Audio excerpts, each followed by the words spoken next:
Hey, what's up guys? Lewis here. How you guys doing? So today we're actually at Epcot. We're walking around taking some photos here of the Flower and Garden Festival. I am coming more or less around 5 o'clock or so. That way we get some sunset shots and then of course some night shots. So tag along. Obviously the first couple of photos we're going to take are actually from here. And what I like of shooting this is that we shoot at an angle, not head on. Although head on we'll leave it for the end because Spaceship Earth will be lit. Plus also this, if you wait a little bit, you can actually get the monorail here in the back. Now as for equipment, I'm going to be using my 85mm today because we want to get some really good tight shots. And that way I don't have to fight the crowds. I can take them from a distance. So now we just wait for the monorail. Okay, here comes the monorail. Now I wait for it to go around and we'll take some really cool shots with the Wish character here with in front of it. Now for today's photos, I'm not going to do a lot of heavy editing because I just want to basically show the settings, and here's the first one. Okay, the next one I'm going to photograph are these three guys. But the way that we're going to get these three guys in focus is actually going to take one photo, focusing on this one, focusing on this one, focusing on this one, and then we're going to combine those three shots into one using the auto blend mode in Photoshop. And that way all three come out in focus like this. So in Lightroom, we open up the image as layers, and then from here we select auto align, and right after we're going to select auto blend, and it's going to create an additional image on the top layer. As you can see here on the right hand side, it creates a fourth layer, and that's going to contain the image already merged and with all the goodies, and you can see here everything is in perfect focus. Now we're good to go.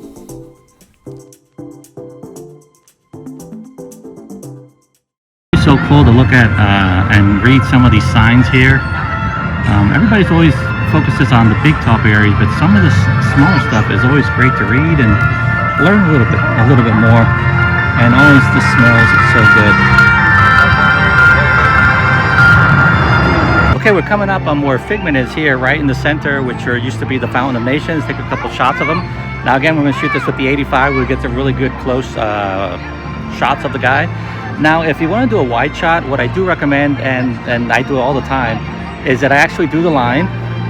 There's a line here. Let me see, where's the line? Yeah, there's a line. I do the line for PhotoPass, and then once it's my turn, I walk up, I get all the shots that I want, nice wide shots without anybody in them. Here's one I took later as the sun was starting to set.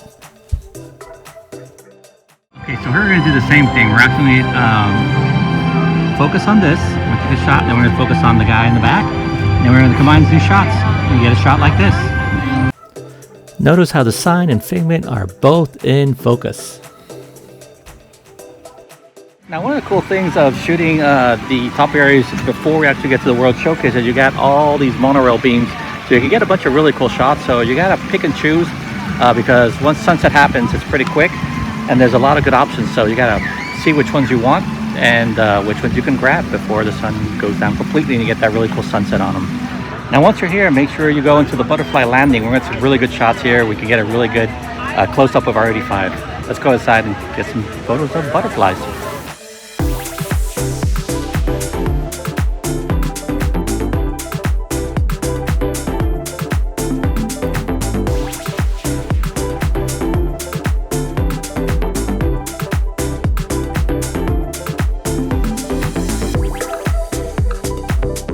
Right here, what we're going to do, we're actually going to use shutter priority. We're going to put 1/500 of a second. That should be good enough to freeze hopefully the butterflies when they're on top of the leaves here, but they're really active, so we just got to hang out here a little bit more and hopefully we'll get a good shot.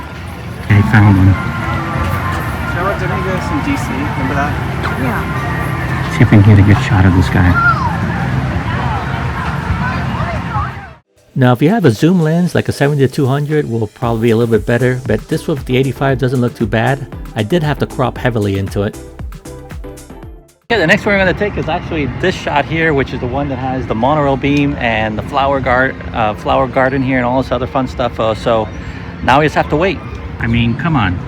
How can you not take a photo of this? Now, of course, wide shots requires wide angles. Lenses, so we're going to be using my 16mm ultra wide angle for the RF mount, which is the camera that I have, the Canon R, and we're going to be taking this shot. Now as for settings, I'm going to be using aperture priority. I'll let the camera do the ISO and the shutter speed, but I could tell you right away, having the light directly here hitting us, it's going to be ISO 100, and most likely the shutter speed is going to be pretty quick. But we'll put something like 4.5 on the f-stop. That way we get a lot of the you know, we minimize the depth of field on this photo, since we got the monorail going that way in that angle. So we'll put like a 4.5 and tinker with it, see how it looks. Now we just have to wait. Now usually I'll take one shot where the monorail is half inside the image, and then I'll take another one where you can see the whole monorail. That way you get those two awesome effects. While we're here and just before we enter the World Showcase, I want to show you how massive this thing is. This is the new fireworks show. Obviously not harmonious because you don't got that big thing on the center, but you do have this big thing in the center of World Showcase Lagoon. Look how massive this is. You can't hardly see the top of the USA Pavilion. These two guys are new this year here at the entering the Mexico Pavilion. We'll definitely come back for these for night shots. You know, something to note when taking photos of these guys, which is what we're going to do. We're actually going to go low and shoot from the railing upwards, so that way we get all the flower bed shooting upward in angle, and that also helps to get the people out of the background so they don't come out. There we go. Now for this shot, I love it because you're actually shooting from the bottom up and it gives that really cool effect. I did have to wait a little bit for the people in the back to clear out. Okay, these are new this year. Interesting. Okay, for the next top areas we're going to take photos of are these two here, the sisters, Anna and Elsa. And there's actually a video I did which is using the technique where we're going to focus on the finger. I'm going to be shooting as close as possible to the finger, and we're going to make sure that the face is out of focus. And it's going to give like a really cool effect of, you know, the finger reaching out to you like that. So let's go ahead and take the photo and I'll show you how it looks. Now for this one, as you can see, you may have to put your camera on manual focus because the tip of the finger is so small. It's really hard for the camera to try to focus on just that alone. Just to give you an idea of the crowd today, we're just passing by the Germany Pavilion, and look at this. A lot of people. A lot of people. So heading on to the next one, which is the Italy Pavilion, which has Lady and the Tramp. Okay, as we leave the Germany Pavilion, we got to take photos, of course, here of the amazing Snow White. Now you can't beat my girl Snow White. Now with here, what I did, besides shooting from the bottom up, I actually used the removal tool and got rid of the fence. Love this.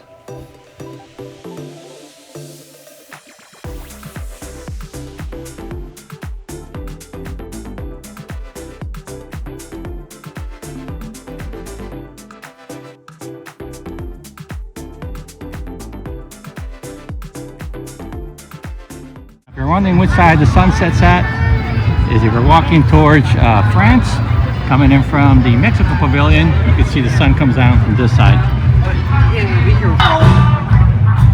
Ain't gonna snap into us. Come on. Ain't gonna snap into us. The next one's up is Lady and the Tramp here at the Italy Pavilion. Now we're going to shoot it from an angle because I want to be able to get the two of them, but at the same time I don't want to do a wide shot. I sort of like want to do like a vertical shot where the two of them come out. So let's line ourselves up and take a couple shots. Not a big fan of this photo, but anyway, it's always good to try different angles and experiment with different things because you never know, maybe I'll hit the mark on one of them. Cool top areas here at the USA Pavilion, and it's Tiana. Here she is. Well, she did, and as I stood. Okay, for this gal, we're actually going to shoot it head on, and we're going to shoot it from the sides as well, and we're going to try to get as much of her as possible, so we may need to move a little bit back. And for the lens, we're going to go with our 85 here, which is what I've been using.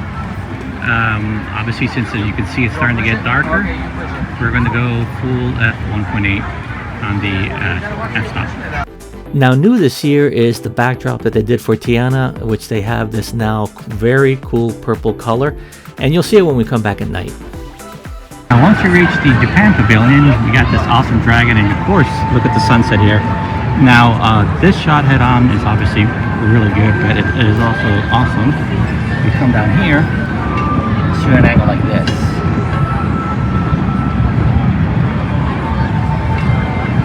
So make use of the lower angles, and of course you can easily put your lens between these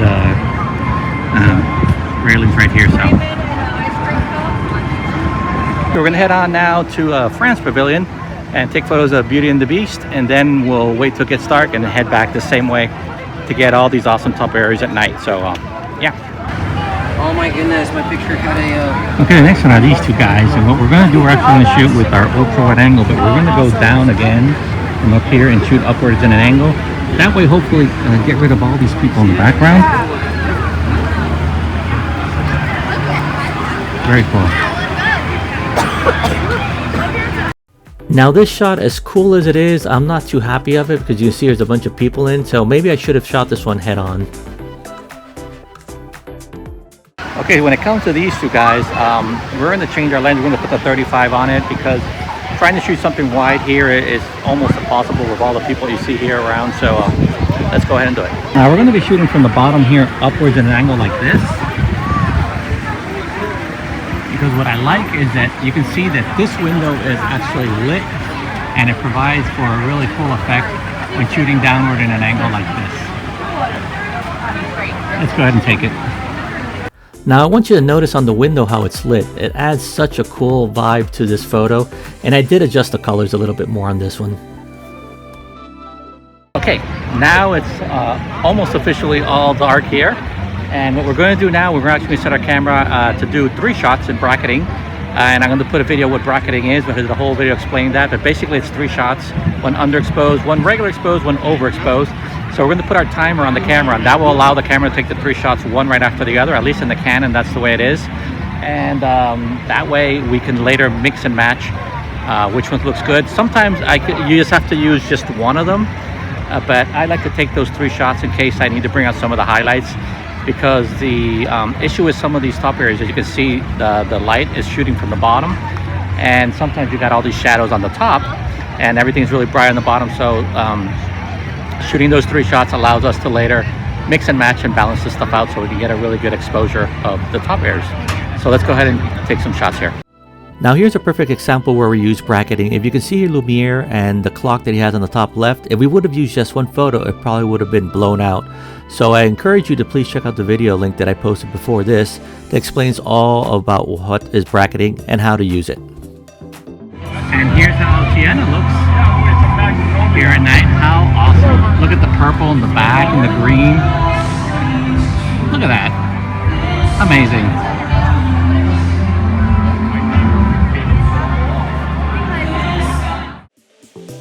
The purple background here this year on this top area. Such a great photo. Definitely one of my favorites this year. Okay, here are these 2 guys taking the tramp here at the Italy Pavilion. One good thing to note is that these top areas, they're so well lit that I'm not even using a tripod for these shots. Basically, it's handheld. We're now coming into the Germany Pavilion to check out my gal, Snow White, see how she's doing here, and take some shots of her with the beautiful night sky. You know, we got some good ones here, Snow White, but that's going to be a hard pass. Now in the case of Snow White, this area was pretty dark. As you can see, my ISO goes up to 640, but definitely the part of the 7 doors, there's no way we can take that shot. It was just too dark.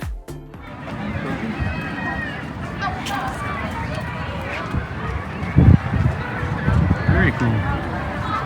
I love they put these big things here with the roses, add some really good texture to it.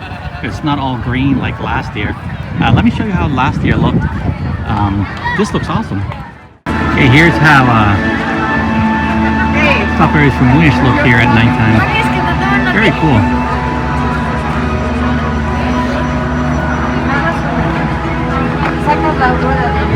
Hey guys, so that's Lewis here signing off from Epcot. Hopefully enjoyed this video of walking around with me to go check out the top areas. Now, of course, I got to come back and do a second part. There are so many other cool options that I wasn't able to take, so definitely wait for part 2. Now, until then, guys, it's Lewis signing off here. Stay awesome. Bye.